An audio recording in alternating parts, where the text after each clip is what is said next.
Fala galera, sejam bem-vindos a mais um episódio do MT News. Eu sou Gabriel Nogueira. Vamos lá falar tudo o que aconteceu na última semana do Nada Pedala e Corre junto ou separado. Antes aqui para o episódio, falar dos nossos patrocinadores. Então, a Ticket Sports, a Plant Power e a Album são os nossos parceiros. Vou deixar os links aqui embaixo desses parceiros com os respectivos cupons de desconto. Vou deixar também o link do MT Desconto, onde vocês encontram não só esse, como todos os nossos outros parceiros de cupom. Tem muita coisa boa ali para vocês. Lembrando também vocês de seguir, comentar, compartilhar esse episódio aqui, dá o like aqui pra gente. Se tiver a função do hype também, ajuda demais aí o nosso conteúdo. E lembrando que se vocês curtem também nosso conteúdo, vocês podem ser membro do nosso canal. Do lado do botão inscrito tem o botão Seja Membro. Aí vocês vão ver os benefícios que o membro do nosso canal tem. Um gelzinho por mês, vocês ajudam muito o Nutri a fazer cada vez mais conteúdo para vocês. Lembrando que se você tiver no teu iPhone, esse botão não aparece, então a gente deixa o link aqui embaixo para vocês. Bora começar o nosso episódio falando de natação. Então, semana passada, mais um feito histórico de Ana Marcela Cunha. Ela cruzou o Canal da Mancha,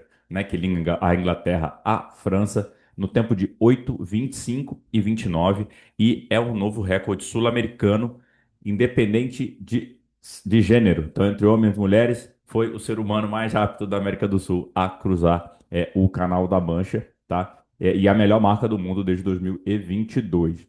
Ela nadou um pouquinho ali, quase 43 quilômetros que ela nadou, nesse tempo de 8:25, 29.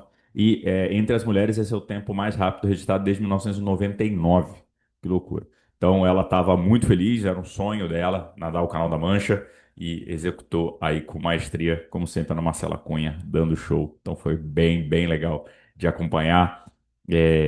Ela postou nos stories lá o link, aí você consegue ver o link do atleta que está tentando a travessia, né? Então foi bem massa de acompanhar, fiquei aqui bastante na torcida.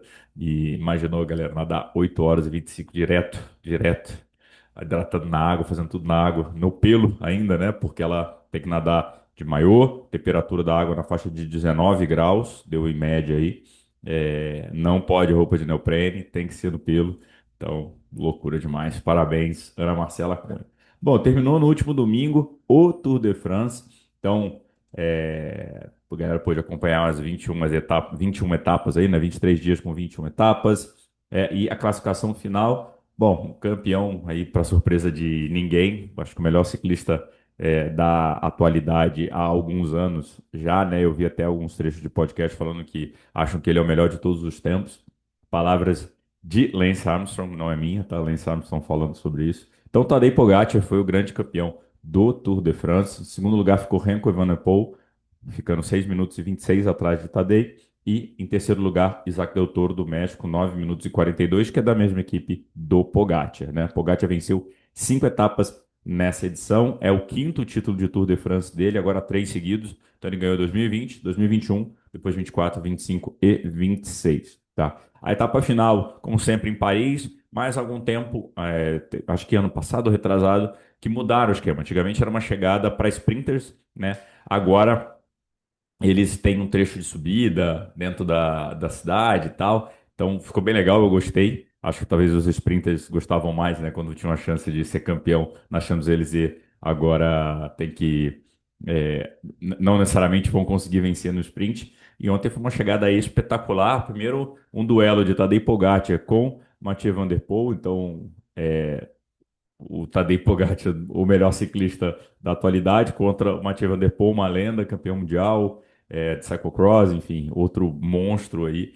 E uma chegada espetacular que os sprinters tentaram buscar, mas Mathieu Van Der Poel conseguiu entregar tudo, tudo mesmo. Depois ele não conseguiu ficar em pé na bike, ele teve que se apoiar no gradil, ficou muito, muito mal. Até nas entrevistas pós, minutos após ele continuava ofegante, então ele deixou tudo, tudo ali e venceu em Paris. Estava muito emocionado de ter a vitória ali, né, na última etapa. Em Paris, ano passado, ele estava doente, não conseguiu competir essa etapa, falou que estava visualizando essa chegada e venceu. Então foi bem legal aí o show de Mathieu Van Der Poel nessa última etapa.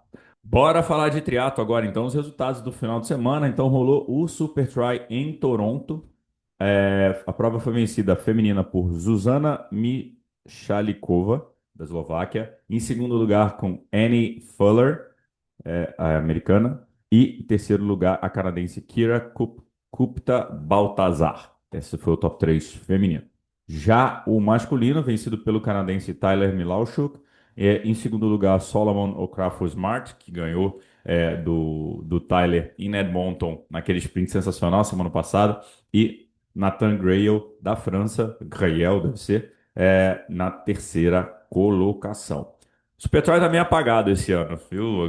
Os investimentos menores, eles estão fazendo os eventos dentro de outros eventos, né? Então não tem mais aquele evento do Supertry, exclusivo do Supertry, com todos aqueles atletas. Inclusive aqui no feminino, confesso para vocês que eu não conhecia nenhuma das três atletas que estavam aqui. No masculino, sim, mas no feminino, não.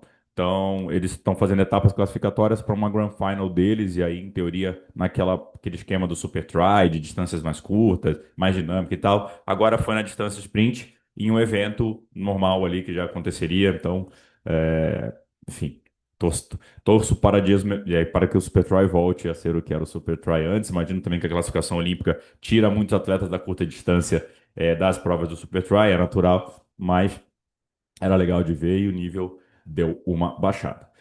Rolou etapa no sábado da WTCS em Londres. Vamos começar pela prova feminina. É impressionante ver a vitória. Vou falar primeiro o resultado, depois eu falo minha análise aqui. Mas Cassandra Bogran foi a grande campeã, com Lisa Turch na segunda colocação e Tilda Manson na terceira posição. As brasileiras, Jennifer Arnold foi 27ª e Vitória Lopes não terminou a prova. Entregou a bike, mas não correu, tá? É impressionante a tranquilidade que a Sandra Bogran para vencer um sprint. O que eu quero dizer com isso? Depois de um tempo analisando o triatlon, não vou falar, não tô aqui cagando regra, falando que eu sei de tudo, que eu prevejo o futuro, mas você vê que as três atletas estavam juntas, estava a Lisa Turch, a Cassandra Bogran e a Tilda Manson correndo junto. Tilda Manson começa a sobrar um pouquinho ali, mas vocês veem que em nenhum momento a mecânica da Cassandra está muito tranquila, está muito leve. Tipo, ela está correndo do tipo, cara, eu estou, isso aqui está sob controle. Eu sei o que eu estou fazendo e está tranquilo. E você vê, a Lisa Terce tem uma mecânica mais dos braços balançando mais, a Tilda Manson pula um pouco mais, né? Mas você vê que as duas atletas, a Lisa Terce e a Tilda Manson, estão fazendo força e a Cassandra Bogran parece que tá. É óbvio que ela tá fazendo força, né? Mas parece que tá ali de boa. Não deu outra. Quando foi chegando na reta final, ela já começou a acelerar. A Tilda Manson ficou. Lisa Terce também não conseguiu acompanhar. E Cassandra Bogran ganhou sem precisar ser aquele sprint, né, batendo, né, a faixa no peito. Mas é impressionante o quanto corre. E a campeã olímpica já assumindo o seu protagonismo no circuito mundial e mostrando que 2028 tem tudo para ser ela de novo. Já no masculino, foi muito massa de ver também, que foi uma disputa muito forte entre os atletas, distância sprint é loucura, né? Matt Hauser foi o grande campeão, com Vasco Vilaça em segundo e Songor Leman da Hungria na terceira colocação e Miguel Hidalgo ficou na 11ª posição. Falando primeiro do Hidalgo aqui, o Hidalgo veio de uma virose, ele até tinha falado que ele que sentia que o corpo não estava respondendo bem uma prova há 2 semanas, me fugiu qual era a prova, e ele falou sobre isso, foi Hamburgo, perdão, em Hamburgo. Não teve, ele terminou a prova, mas foi desclassificado, que não pagou punição e tudo, mas que não estava bem. Agora sim, ele se recuperou da virose, conseguiu voltar a treinar, mas sentiu um pouco, né, da falta desses dias de treino. É circuito mundial, qualquer detalhe importa. Então, Miguel agora livre da virose, vem forte para o restante, né, das etapas aí da temporada. Matt Hauser agora voltando a competir, né, assim, ele, primeira parte do ano ele não competiu tanto, né, fez até um T100, mas agora 100% no circuito mundial e é impressionante. Matt Hauser, ele fez um sprint absurdo com o Vasco Vilaça, o Vasco tá ali, tá batendo ali, mas tá difícil o Vasco Vilaça vencer o Matt Hauser. Depois que o Matt Hauser voltou, o Vasco começou a ter mais problemas e Matt Hauser dominou. Então foi um sprint doído, muita força ali, mas controle também do Matt Hauser. Acho que sabia que ele era o favorito para vencer ali. Tipo, é um pouco do que eu falei da Cassandra Bogran, sabe? Tá sob controle, vou fazer muita força. Eu sei quem são os caras aqui, mas eu vou bater esses caras, sabe? Então, muito massa ver a chegada aí. E ver também o húngaro, né? O Songo Leman, que é um cara ali que tá também batalhando bastante, ir no top 3 e subindo de posições. E vamos ver o restante aí da temporada. Rolou o Ironman 70.3 de Boaz nos Estados Unidos. No feminino, Kirsten Casper foi a grande campeã, 4:00:50. Hannah Berry em segundo e Han de Vet na terceira posição. Já no masculino, vitória de Sam Long, 3:32:25, com Eric Law na segunda colocação, perdão, e Blake Harris na terceira posição.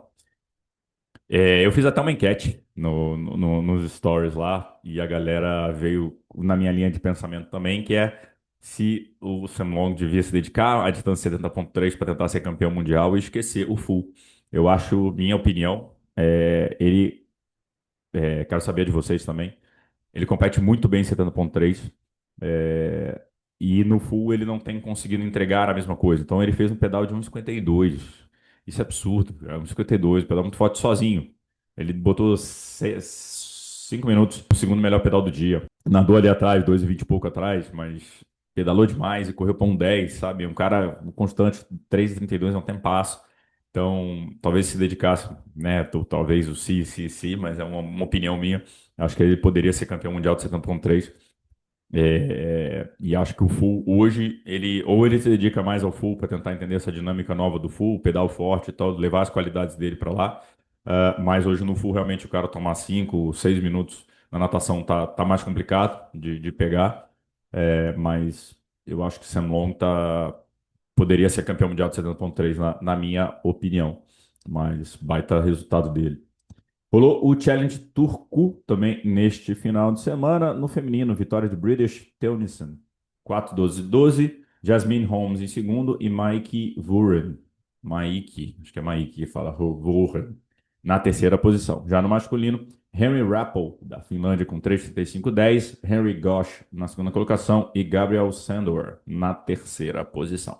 Vamos às demais notícias aqui da semana. Então, o Challenge Roth divulgou os relatórios do Race Ranger na sua prova. Então, o que é o Race Ranger? É aquele sensor que mede a distância entre as bikes, né, na prova e vai gerando esse dado. É para saber se o atleta está dentro da zona de vácuo, se tá para entrar, se entrou, né? Então tem um semáforozinho ali, né? Tá, se a distância tá longa, se a distância tá aproximando e se entrou na zona de vácuo. São três cores, né? Ano passado, a pedido de Sam Laidlow, eles divulgaram os dados e esse ano eles divulgaram de novo, então isso é uma coisa que o Challenge tem feito, tomou essa iniciativa, o Ironman ainda não tomou, seria legal de ter isso aqui para entender o comportamento. Lembrando assim, a distância mudou, né? Oficialmente é 20 metros agora para todo mundo, no Challenge Roth. E vamos aqui os dados, né? A média do vácuo, né? Ilegal, né? Porque de novo, o que é o vácuo ilegal? Se você tem. Agora esqueci o tempo, mas tem 25 segundos, 30 segundos para fazer a ultrapassagem, não é isso? 40 segundos. Agora, você pode estar no vácuo por 39 segundos. Vamos dizer que sejam 40 segundos, tá? Você pode estar no vácuo por 39 segundos. Se virar por 40 segundos, na verdade. Se virar 41, aí você tem um segundo ilegal. Mas você tem 40 segundos para ficar no vácuo fazendo a ultrapassagem, né? Depois disso, que é ilegal. Então, o tempo de vácuo ilegal caiu 53%. O ioiô caiu 66%. O que é o ioiô? Entrei no vácuo. Opa, entrei no vácuo. Peraí. Saí. Você não pode fazer isso, né? Quando você entra no vácuo, você tem que ultrapassar. Mas o ioiô, né? Entrava, saía. Que eram os atletas também tentando entender o Race Ranger, se adaptando ao Race Ranger, né? Porque alguns falaram, acho que eu fui a Pamela me falou que tem um delayzinho, né, do sensor, na hora que o sensor entende e faz, você já está dentro, às vezes. Então, muitas vezes, ele, quando virou, você, eita, pô, tava bem, agora já virou porque tem o delay. Então, você tem que ter esse ioiô. E atletas com zero vácuos, né, subiu de 22 para 29% do field, tá? Então, uma coisa legal, então, ó, em 2025, a média de vácuo ilegal entre os atletas masculinos em rote foi de 1,47, 1 minuto e 47 segundos. Esse ano foi apenas de 23 segundos. Então, realmente, os atletas se adaptando ao uso da tecnologia, a tecnologia fazendo, né, a função do VAR aí, talvez do futebol, né, de trazendo ali clareza para os atletas e as punições. Então, o atleta entende que não vale, né? Tipo, não, agora estão pegando tudo, então eu tenho que realmente jogar o mais limpo possível, que os atletas aí estão se adaptando melhor e as provas estão mais limpas. E isso é muito legal. Então, atletas aqui com acima de 2 minutos ilegal, né, somado tudo, foram só 14% contra 35% no ano anterior. Então, são números bem legais e os atletas aprendendo também a usar o Race Ranger, e que bom, né, que tem esse relatóriozão para a galera. Eu vou deixar o link para vocês aqui do relatório, quem quiser baixar, tá em inglês, mas tem bastante informação legal, sai o dado por atleta, fala qual atleta ficou na roda de quem. É, é bem legal ali de entender a dinâmica de prova. Bom, a notícia da semana passada, né? A Garmin comprou o Training Peaks. Então foi uma notícia aí que pegou uma galera de surpresa. Principalmente porque o Training Peaks é uma plataforma um pouco mais a Suíça, né? Mais a ONU, assim, ó, é uma plataforma agnóstica. Então, todos, né? Eu uso o Polar sobe no Training Peaks, Chorus, todas as marcas sobem no Training Peaks. E agora a Garmin ser dona do Training Peaks, né? Então, assim, gerou muita dúvida. O que que vai mudar? Será que quem tem Garmin vai ter prioridade no Training Peaks? Vai ter preços diferentes? Vai ter funcionalidades primeiro para quem tem Garmin? O que está acontecendo? Vai ser Garmin First, né? Que umas matérias falavam aqui. E assim, a lógica por trás disso, né? Acho que a Garmin ganhando cada vez mais terreno, agora está em tudo também. Tem o TP virtual, né? Então você tem o mundo virtual, um concorrente do Zwift, do Ruvi, etc. Você tem uma base de dados gigantesca. Eu acho que isso, né, no mundo que a gente vive hoje, data is gold, né? Então dados são ouro. Então ter dados, ser dono dos dados é super importante. E a Garmin simplesmente comprou 25 anos de dados de treinadores, dados de treinamento. Então você pode treinar a sua IA para treinamento assim, com esses dados. Você pode automatizar muita coisa. Enfim, a gente não sabe a estratégia da Garmin em relação a isso, mas com certeza 25 anos de dados é uma coisa bastante importante para você desenvolver seus modelos, desenvolver o seu produto. Então, realmente um movimento bem interessante da Garmin aí, vamos ficar de olho. Indo agora para o tema principal do vídeo, né? Vamos falar do Triathlon World Tour, mas antes disso eu quero falar de a semana, né? O T100 soltou que eles fizeram uma parceria com a Meta para o uso do óculos, né? O Meta Vanguard AI, não sei o quê. Que são uns óculos inteligentes, né? Que tem câmera, né? Aqui na parte central aqui que você pode gravar, né? Durante a prova. Em São Francisco, dois atletas usaram, um atleta profissional, né? O Peter Lass e um atleta amador, o Kurt McDonald, usaram. Então tem alguns takes deles usando já, vocês estão vendo na tela aí também. E eles fizeram uma parceria com a Meta e com a Oakley para ser o sponsor de, como é que é? Smart Glasses. Então agora você tem um patrocinador de óculos Smart nas provas do T100. Interessante a medida, mas a gente precisa entender por que o tio já falou aqui para vocês. Dentro da bandeira Ironman é proibido. Então você está ouvindo essa matéria agora, esse vídeo agora. Se você for usar no 70.3 do Rio, você vai ser desclassificado, não pode. Então, muita prova não pode. Então, como é que vai ser? Vai ser aberto para todo mundo? Como é que funciona, por exemplo, qual o grande problema desses óculos? Por que que não pode? Meu Deus. Porque esses óculos, por exemplo, você pode receber ligação, você pode ouvir música, são coisas que distraem o atleta, principalmente no ciclismo. E em provas de triatlo não pode usar nada de música. Você não vê ninguém correndo com fone em prova de triatlo porque é proibido. E é proibido há muito tempo, muito, muito tempo é proibido, né? Então, como é que isso vai funcionar? Como é que vai ser esse tipo de coisa? É para todo mundo? Vão ser testes? Vão ser só os atletas profissionais que vão poder usar para poder gerar conteúdo da prova? Enfim. E queria saber de vocês, o que que vocês gostam, o que que vocês acham disso, acham interessante, acham que é evolução, faz parte? Enfim, comentem aí para mim, por favor. Mas lembrando, nas provas da bandeira Ironman são proibidas. Veja o regulamento sobre Smart Glasses, tá? Por favor. Bora falar agora do Triathlon World Tour. Então, na sexta-feira, evento aí, fora marcado e tudo, no YouTube, um press conference ali com o Sam Renouf, o CEO da PTO, Antônio Fernandes Arrimani, então presidente da World Triathlon, para falar da fusão PTO World Triathlon. Então, tempos atrás, tem 18 meses, a PTO e a World Triathlon anunciaram uma fusão, então uma entidade do esporte, que é a World Triathlon, se fundindo com uma organização privada.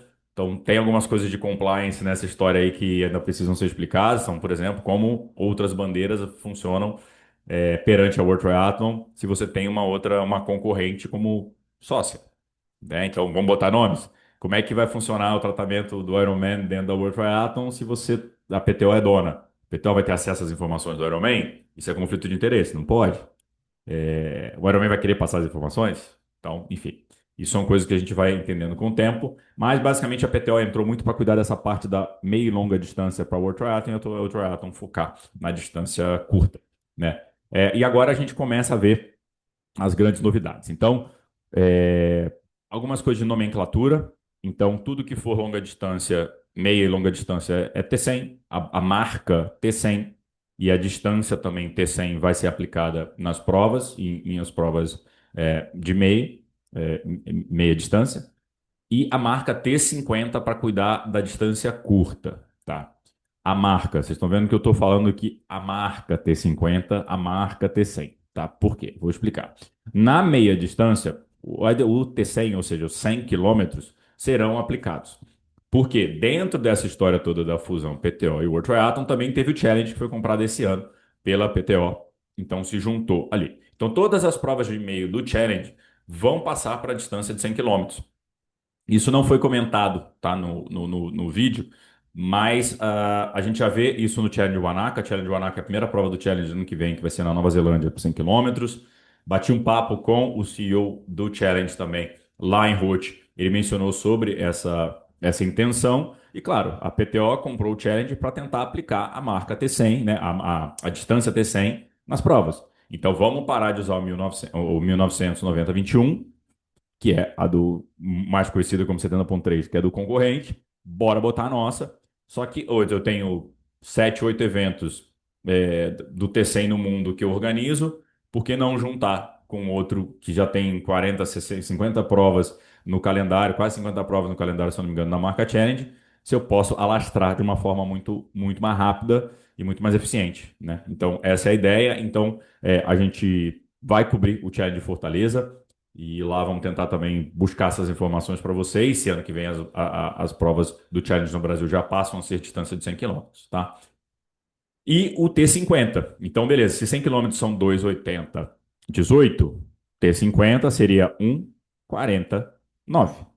Então, seria a nova distância da curta distância. A nova distância da curta distância, entendeu, né? Então, a distância standard passaria a ser T50, tá?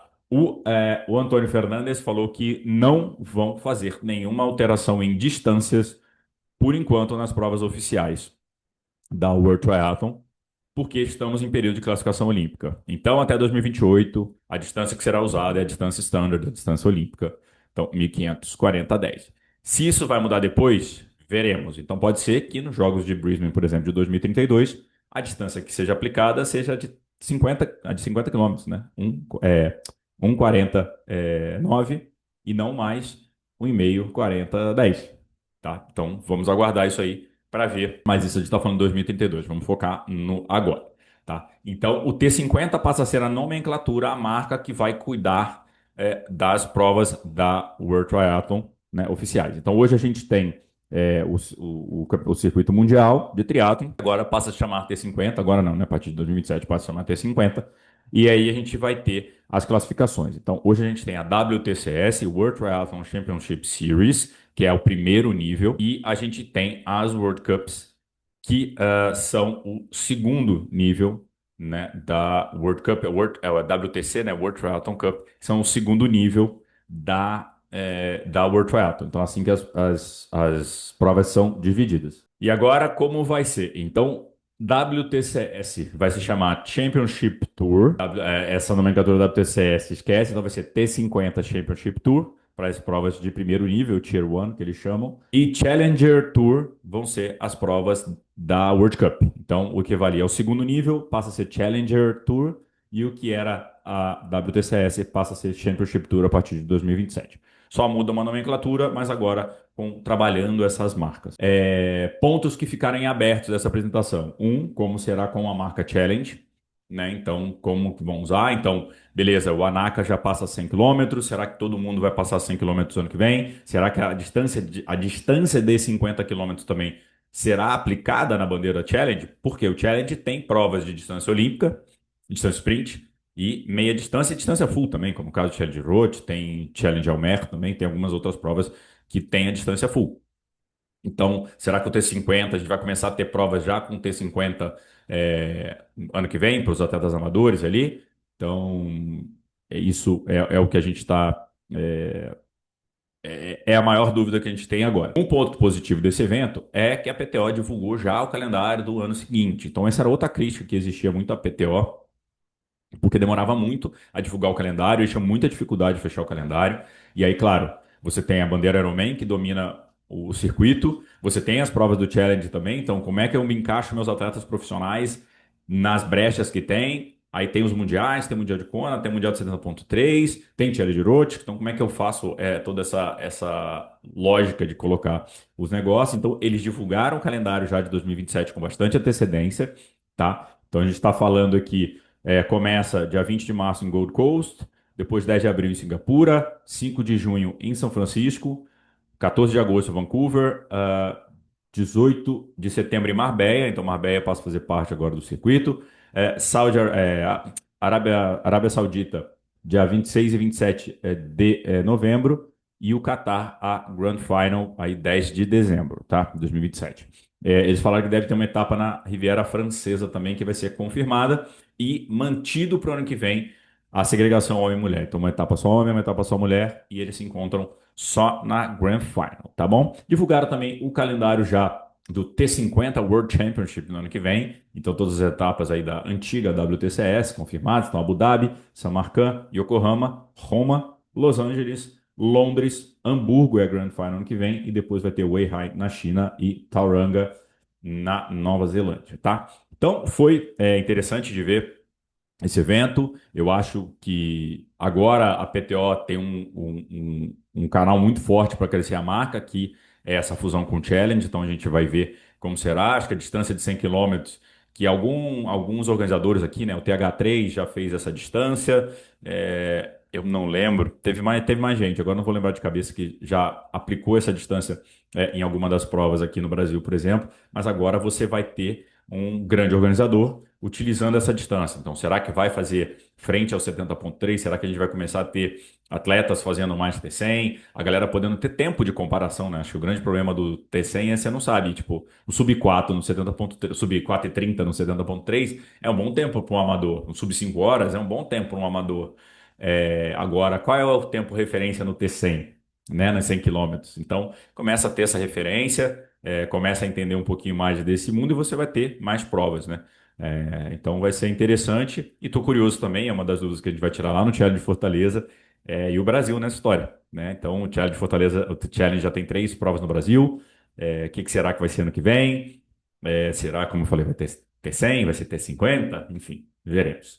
Tá? Falando em provas, esse final de semana vai rolar a World Triathlon Cup no Rio de Janeiro. Então tivemos, né, a World Cup, acho que é o 4º ano seguido. A gente teve 2 vezes em Brasília, teve em Floripa ano passado, agora de volta ao Rio de Janeiro, 10 anos depois dos Jogos Olímpicos. O triatlon volta a Copacabana, né? Então vai ser muito legal. Durante a semana eu vou gerar mais conteúdo sobre isso, mostrar como assistir essa prova. Infelizmente não estarei lá presencialmente por algumas questões pessoais, mas a gente vai conseguir ver tudo, com certeza, e a CBT vai postar bastante coisa aí, vai ser bem legal de ver, beleza? Mora no Rio de Janeiro? Não deixe de assistir a World Cup lá. Vai lá, dá uma gritada lá para os atletas que vai ser bem massa.